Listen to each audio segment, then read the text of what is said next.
Kinakaskasan ng kalamansi ang kanilang mga labahin.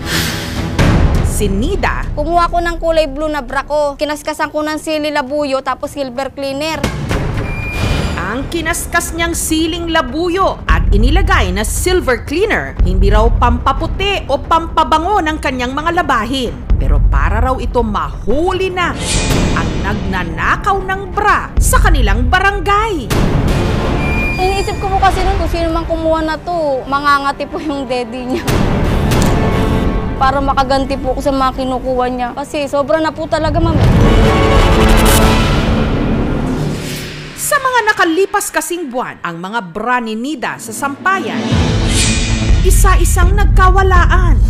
Ito pong July 24, nagsampay po ako. Nung binalikan ko po, wala na po siya doon sa sampayan. Sa anak ko po siguro nasa 30 piraso na. Naubos na rin po yung bra ko.